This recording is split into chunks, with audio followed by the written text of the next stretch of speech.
Buenos días. Por un lado tenemos el Standard & Poor's que está neutral respecto al viernes por el momento, tuvo alguna suba, baja overnight, pero nada representativo. Igualmente el overnight siempre hay que tomarlo con pinzas porque no es un número referencia para lo que es la rueda. Hay que pensar que la mayoría de los fondos no operan, la mayoría de los institucionales no operan, entonces es un flujo muy parásito, digamos, opera realmente muy poco. Ahora, el VIX está subiendo un par de puntos, ese es un poquito más representativo, igualmente también hay que tomarlo, siempre el pre-market hay que tomarlo con pinzas, ¿no? Ahora, ¿qué es lo que está pasando en Estados Unidos? ¿Cuál es el relato? Porque tenemos dos relatos que se chocan entre sí, ¿no? Hay dos posiciones mayoritarias hoy en el mercado. Una es la que dice que hay una burbuja y que todo explota, fin del capitalismo, el cambio de régimen de moneda y bla, bla, bla. Después, obviamente, tenemos todos los grises en el medio. Y los otros que dicen, no, esto está todo fantástico, las empresas estas ganan dinero, no tienen nada que ver con las .com, así que siga. ¿Hay problemas reales? Sí. Hay algunos problemas reales que hay que tener en cuenta. Para mí, los problemas reales, los que yo detecto y a los que adhiero, es los bancos, y este es un problema que se puede leer incluso en la información de la Fed. Los bancos, cuando se bajaron las tasas en Estados Unidos y estuvieron operando y estuvieron colocando fondos y comprando bonos con cupones del 2% y demás, claro, cuando las tasas suben, una cosa es cuando las tasas están en cero y vos tenés un bono del 2%, y cuando las tasas suben al 4%, ese bono que paga un cupón del 2 pierde un montón de valor de mercado para igualar la TIR, ¿no? La tasa de interés que te tiene que pagar, si no pierde atractivo. Entonces, claro, ¿eso qué te generó? Que esos bonos bajaron entre un 20 y un 30%. ¿Se acuerda que hubo problemas con los fondos de pensiones en Inglaterra, entre otras cosas y demás? Bueno, ese problema no se solucionó del todo. Ese problema se apagó el incendio, no explotó nada, pero el problema está metido en un cajón. ¿En qué cajón? Bueno, los bancos que tienen estos bonos, ¿qué hicieron? Los pasaron a lo que son bonos que se van a mantener al maturity, al vencimiento. Entonces, claro, cuando se hace eso, entramos en una contabilidad que lo que dice básicamente es, si no vendo, no pierdo. Entonces, bueno, cualquiera que opera sabe que eso es pan para hoy, hambre para mañana, dependiendo del contexto. Es decir, si vos esos bonos los podés mantener y no tenés problemas, está todo perfecto, podés seguir. Ahora, ¿qué pasa si vos tenés un problema de liquidez y tenés que salir y vender esos bonos? Bueno, ahí vas a tener un problema porque esos bonos que los tenés valuados a 100, cuando tengas que venderlos y los vendas a 80 realmente, la pérdida la vas a tener, la pérdida real. ¿Y eso qué va a pasar? Eso ahí te va a impactar en los libros y eso, bueno, va a generar un rum. Eso es lo que pasó con el Silicon Valley Bank en aquel momento y con el First Bank y demás.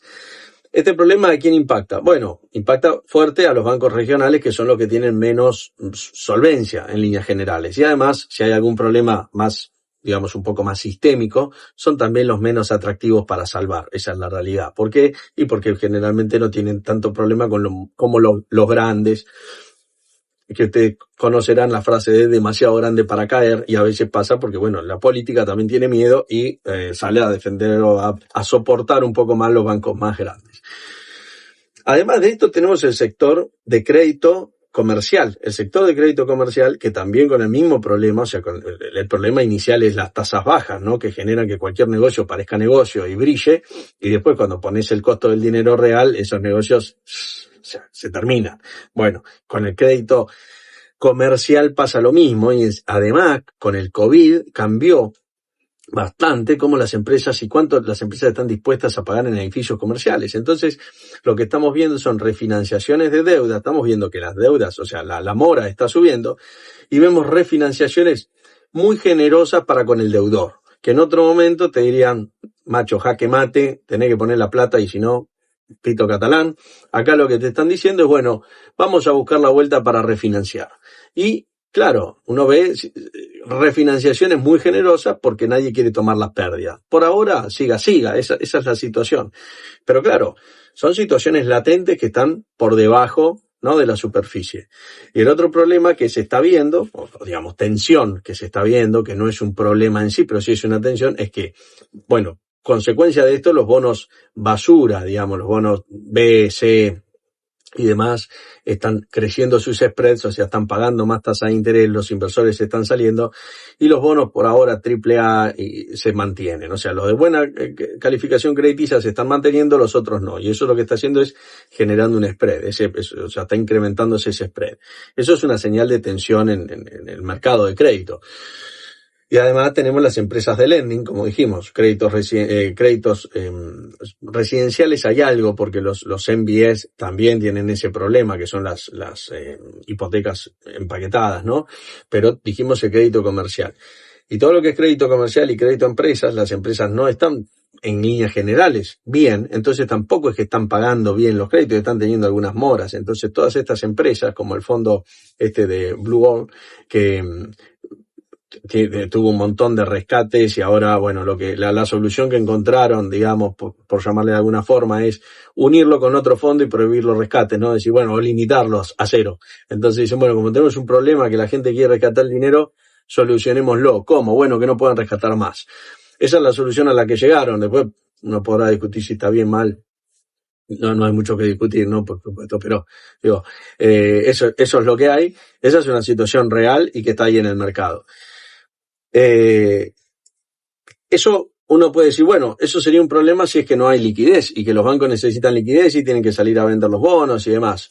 Bueno, ¿y cuál es la situación de la liquidez? En algún momento hubo 2 trillones en lo que son los reverse repo, que es lo que las instituciones financieras le dan a la Fed cuando tienen liquidez, y ahora lo que estamos viendo es que eso está cercano a cero, o sea, que no hay liquidez, ¿no? Entonces, parece que hubo una reunión el fin de semana de la Fed, supuestamente es lo que leí por ahí, toda ahora no se sabe nada, pero esa es la situación.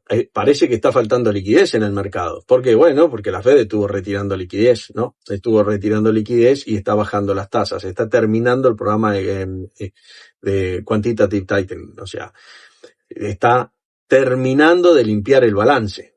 O sea, está sacando todo. Hace unos días hablamos de eso, que estaba terminando de limpiar, digamos, su balance o de reducir su balance a los niveles que lo querían llevar. Y que estaba sacándose las hipotecas de encima, ¿no? Los MBS, básicamente.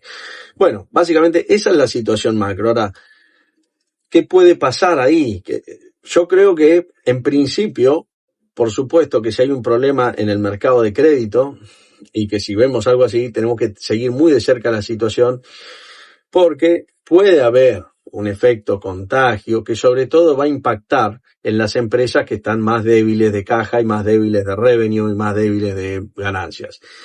Y lo que yo creo, no sé si esto es una gran burbuja que va a explotar, pero sí creo que con un pequeño cambio en lo que son las guías de ganancia de las empresas a futuro, podemos tener una baja bastante fuerte hoy. Quizás no en las más grandes, o quizás en algunas sí, pero sobre todo en todos los otros proyectos que se están financiando, y hay que ver qué pasa con la Fed, porque si el mercado sigue estimando que la Fed no va a bajar las tasas, a eso se les va a seguir complicando, esta situación se va a seguir complicando. Pero por otro lado, si bajan las tasas, vamos a ver una inflación más alta. La inflación más alta per se al mercado no le va a afectar tan negativamente. Eso va a afectar a la vida económica real, y después sí va a impactar en el mercado. Pero si miramos el corto plazo como traders, como operadores, digamos, la inflación no nos impactaría tanto como una suba de tasas. O sea, como que para el mercado es más negativo la suba de tasas, porque el mercado está mirando el corto plazo, no es que está mirando lo que va a pasar con la economía. Después ya habrá tiempo para preocuparse de eso. Pero ahora el mercado va a mirar eso. Entonces, por eso es que cuando sube la probabilidad de que la Fed no siga bajando las tasas, el mercado se asusta, sube el VIX y aparecen los problemas en el mercado. Vamos a las pantallas. Hay 3 índices que yo sigo, 4 índices: Standard & Poor's, RSP, que es el Standard & Poor's, ¿no? Ponderado igual, Nasdaq y Russell. Si miramos los 4, lo que vemos es que el Standard & Poor's y el Nasdaq marcaron máximo los otros días, y ahora, bueno, están ahí lateralizando con una fuerte baja el jueves, un rebote el viernes, y veremos hoy qué pasa. Pero si miramos el RSP, incluso el Russell, lo que vemos es que tenemos una figura más parecida a un doble techo. No pudo marcar el último máximo. Y ahí lo que estamos viendo es una debilidad en el mercado. Esto se llama market breadth, ¿no? O sea, la diferencia entre las acciones que suben y las acciones que bajan. El índice está siendo empujado por pocas acciones. Y el movimiento del viernes, que es algo que nos interesa entender qué pasó, porque uno dice, bueno, pero el viernes subió, el viernes el mercado arrancó 100 puntos abajo con un gap muy grande. Generalmente esos gaps no tienden a cerrarse, es difícil que se cierren, porque eso tiene que ver con un cambio de valor en el inversor. O sea, el inversor, el trader, digamos, sobre todo los inversores, lo que perciben es que esto ya no vale X, vale 100 puntos menos. Y 100 puntos menos es mucho. Siempre hay gaps, pero una cosa es un gap de 20 puntos, 10 puntos, y otra cosa es un gap de 100. Es el 1%, es mucho, incluso más. Entonces, bueno, eso generalmente no se cierra, pero se cerró. ¿Qué pasó? Hubo un flujo muy grande comprador de coberturas y hubo un squeeze ahí arriba, en donde, bueno, generalmente estos días que son así, cuando se cierra el mercado no suele caer. Suele caer de 1 a 3 días después. ¿Me explico? A ver, cuando hay un gap grande, generalmente el mercado no lo cierra. 70% de las veces no lo cierra. De las veces que lo cierra, generalmente en 1 a 3 días posteriores, el mercado hace un downturn, o sea, gira, y va a buscar los mínimos. Eso es lo que me dice la estadística. Tomalo con pinzas, miralo, verificalo, tema tuyo. Pero bueno, eso es todo por hoy. Nos vemos mañana. To the moon, let me play among the stars, and let me see what spring is like on